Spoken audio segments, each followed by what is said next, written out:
अस्सलाम वालेकुम, कैसे हैं आप सब। उम्मीद करती हूँ आप सब बिल्कुल ठीक होंगे। आज मैं बना रही हूँ दही बड़े, वो भी माश की दाल के। बिल्कुल नरम सॉफ्ट होंगे, सख्त बिल्कुल भी नहीं होंगे। इस वीडियो में मैं आपको एक छोटी छोटी टिप्स दूंगी, तो आपने वीडियो को स्किप बिल्कुल नहीं करना। तो चलें फिर बनाना स्टार्ट करते हैं। 1 कप मैंने माश की दाल ली थी और इसको मैंने धोकर भिगो दिया था 3 से 4 घंटे। तो 3 से 4 घंटे हो चुके हैं। अब हम इसे एक ब्लेंडर जार में डालकर इसको पीस लेंगे। और साथ ही मैंने 2 हरी मिर्चों का पेस्ट लिया है, ये डाल देंगे। और 1 इंच का टुकड़ा अदरक का, वो भी हम इसमें शामिल कर देंगे। और इसमें पानी ज़्यादा शामिल नहीं करना, मैंने बहुत थोड़ा सा शामिल किया, बहुत थोड़ा सा, ठीक है। क्योंकि ज़्यादा नहीं शामिल करना, इसको ऐसे ही पीसना है, बिल्कुल फ़ाइन पेस्ट बनाना है। तो आप देख सकते हैं ये बिल्कुल फ़ाइन पेस्ट बन चुका है इसका। अब मैं इसे एक बाउल में निकाल लूँगी। तो इस तरह आपने देखना है कि इस तरह की गाढ़ी कंसिस्टेंसी होनी चाहिए, ठीक है। इसमें ज़रा भी मोटे मोटे दाने नहीं रहने चाहिए।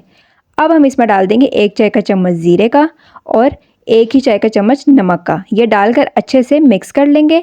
और अब इसमें हम डालेंगे 1/4 टीस्पून मीठा सोडे का। ये डालकर अच्छे से इसको बीट करेंगे 10 मिनट के लिए। जितना आप इसको अच्छे से बीट करेंगे, ये उतना ही फ्लफ़ी और सॉफ्ट बनेंगे। आपको कैसे पता लगेगा कि आपने जो बैटर है वो सही फेंटा है? वो आपको ऐसे पता लगेगा कि आपने थोड़ा सा मिक्सचर लेना है और एक कटोरी में मैंने पानी लिया है। तो ये मिक्सचर इस कटोरी में डाल देना है पानी के अंदर।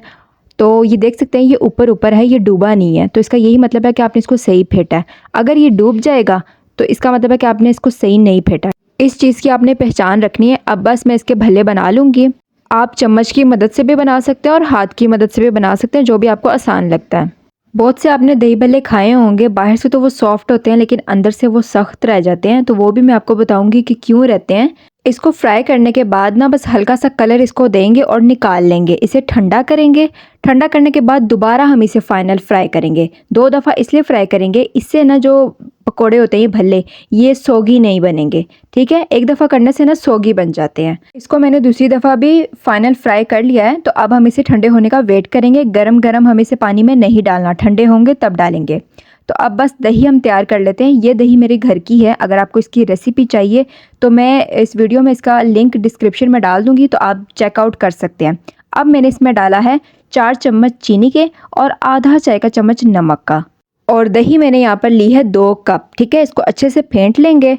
फेंटने के बाद अब इसमें आधा कप मैं दूध शामिल कर रही हूँ। इसमें पानी शामिल नहीं करना, दूध शामिल करना है। अच्छे से फेंट लेंगे कि चीनी भी अच्छे से घुल जाए। अब इसे साइड पर करते हैं।